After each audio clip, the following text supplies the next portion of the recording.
پہ کھڑا ہوں. میں نے یہ کہا تھا، میں نے کہا لاہور کے باسیوں، ہم آپ سے کچھ گلے کرنے، آپ سے کچھ وعدے لینے اور آپ سے کچھ وعدے کرنے آئے ہیں. اس میں نے یہ فکر رکھا جو آپ نے ریپیٹ کیا، اور پھر میں نے بس کے ساتھ یہ کہا کہ جب پاکستان بنا تو خان عبد الغفار خان نے تمام پشتونوں کی طرف سے، اس لحاظ سے بلوچوں کی طرف سے بھی کیونکہ آئین ساز اسمبلی میں ان کا کوئی نہیں تھا، تمام لوگوں کی طرف سے قرآن پہ ہاتھ رکھ کر پاکستان سے وفاداری کا اعلان کیا. آپ لوگوں نے اس وقت لاہور، اس کی سول اینڈ ملٹری بیوروکریسی، یہ میں ابھی ایڈیشنل وہ کر رہا ہوں، یہ سیاست کے وہ تھے، اس کے اسٹیئرنگ پہ بیٹھے ہوئے تھے. انہوں نے باچا خان کی اس وفاداری کو درخور اتنا نہیں سمجھا، اور پہلی اسمبلی جو ان کی تھی الیکٹڈ اسمبلی، اس کو توڑ دیا، پشاور کی اسمبلی کو. اور کچھ عرصے بعد بابڑا میں 144 کی خلاف ورزی پہ درجنوں یا سینکڑوں لوگوں کو مار دیا. پھر اس کے بعد جو ایک بربادی شروع ہو ہمارے خلاف. میں اس وقت بھی کہا تھا، اب بھی کہتا ہوں، بزنجو صاحب، عبدالصمد خان اچکزئی، باچا خان، ہم چاہتے کیا تھے؟ ہم چاہتے تھے کہ ہمیں 1 مین 1 ووٹ، ہمیں اسمبلیاں دو، ہمیں پارلیمنٹ دو، یہاں آئین کی بالادستی قائم کرو. میں نے کہا لاہور کے بھائیوں، لاہور نے آئین بننے نہیں دیا.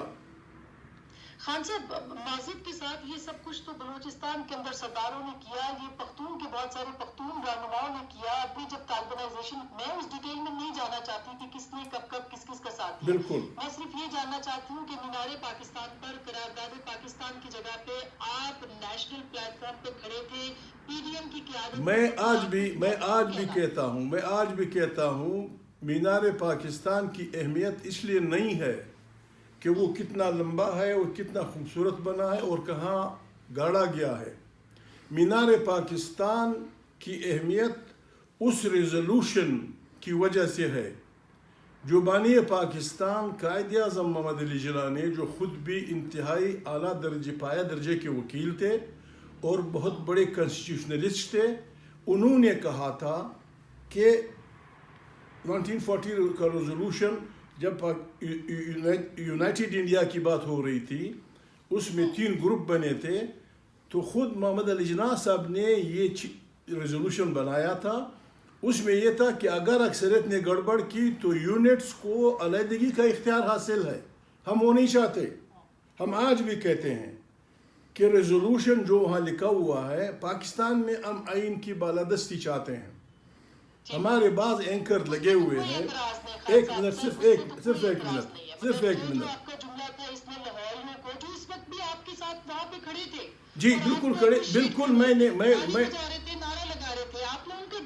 میں نے یہی کہا ان سے کہ بابا، ہم آپ سے یہ وعدہ لینا چاہتے ہیں کہ لاہور کا ایک بچہ، لاہور کا ایک لیڈر میاں محمد نواز شریف اور اس کی بیٹی پاکستان میں آئین کی حکمرانی چاہتے ہیں.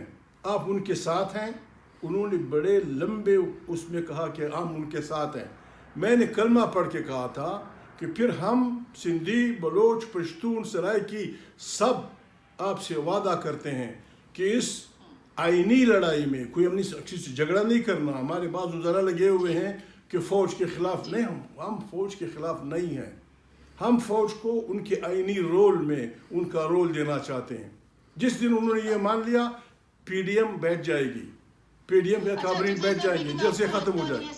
بالکل آپ کی یہ بات سمجھ میں آتی ہے، لیکن کیا آپ کو نہیں لگتا کہ آپ کو اپنی اظہار افسوس کر دینا چاہیے، معذرت کر لینی چاہیے کہ آپ نے لاہور پہ کھڑے ہو کے جو بات کہی؟ میں معذرت کس بات پہ؟ میں تو آئین کی پاسداری کی بات کرتا ہوں. اسما بی بی اب بھی جوان ہے، اب بڑی جوان تھی، اس بیٹھی ہوئی تھی. میں نے گوہر ایوب نے جب دوسری دفعہ 93 میں ہمارا حلف لیا، میں نے حلف لینے کے بعد کھڑے ہو کے اس سے ریکویسٹ کی تھی. میں نے کہا اسپیکر صاحب، میں آپ سے ایک بات پوچھ سکتا ہوں؟ انہوں نے کہا جی. میں نے کہا یہ آئین فارمیلٹی ہے یا جو الفاظ ہم نے ادا کیے اس کا پاس رکھنا ضروری ہے؟ انہوں نے کہا چکزئی صاحب کیا کہہ رہے ہو؟ میں نے کہا اگر یہ فارمیلٹی ہے تو ہم نے اس کے تحفظ کا حلف اٹھا لیا، اور اگر اس کے معنی یہی ہے جو ہم نے کیا ہے، میں نے الفاظ یہی آپ دیکھ سکتی ہیں پارلیمنٹ سے، میں نے کہا کل کوئی جرنیل اٹھ کے آئین کو توڑے گا، اس کا ہم دفاع کیسے کریں گے؟ 2002 میں بھی مجھے یاد ہے جگزی صاحب، آپ کو لوگ سنتے ہیں، سمجھتے ہیں، آپ کتنی فالوئنگ ہے، آپ لیڈر ہیں، آپ نیشنل لیول کے اوپر ہے، اس وقت پی ڈی ایم کا حصہ ہے، لاہوریوں کے نام ہی کوئی پیغام دے نہیں لاہوریوں، میں آپ سے کہہ رہا ہوں، لاہور کا محمد میاں نواز شریف جب ان کی حکومت تھی، میں بڑی باتیں کرنا نہیں چاہتا، مجھے برا لگتا ہے کہ میں اپنی وہ کروں، جب میاں محمد نواز شریف کی حکومت توڑی گئی، آپ ریکارڈ دیکھ لیجئے، سارے پاکستان میں پشتونخوا ملیاں پارٹی یعنی میں نے اور اسما جہانگیر نے، جب ہمارے فوجی اس پہ دیوار پلان رہے تھے وہ کالے گیٹ کی، ہم دو آدمیوں نے اس کو غیر آئینی، غیر قانونی اور غیر جمہوری کہا تھا۔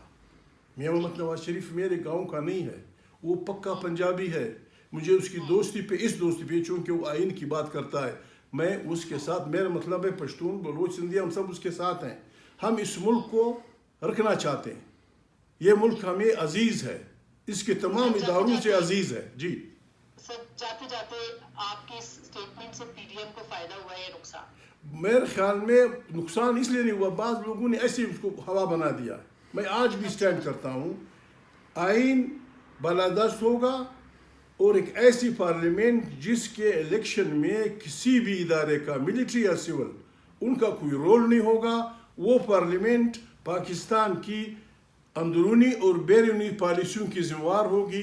ہم آپ کو لکھ کے دینے کے لیے تیار ہیں، پاکستان کمیونٹی آف نیشنز میں بہت آگے بڑھے گا اور ایک بہت اسلامی اٹامک جمہوری ملک کی حیثیت سے، جس میں اسلام کا بول بالا ہوگا، کسی فرد کا فرد پہ ظلم نہیں ہوگا، کسی طبقے کا طبقے کے ظلم نہیں ہوگا، اور ہم سب اس میں زندہ باد کرتے رہیں گے۔ Thank you so much, God bless you, God bless you, بڑی مہربانی، میرے احترامات سب کو، جنہوں نے ہمیں گالیاں دی ان کو بھی، جنہوں نے ہمیں سپورٹ کیا ان کو بھی۔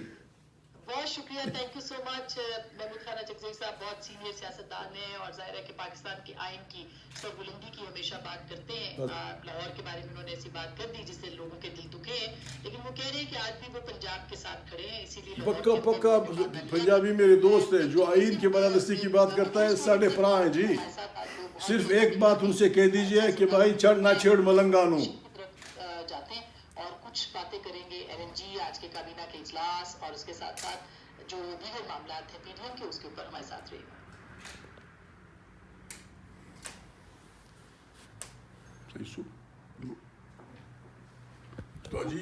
جی وکیل صاحب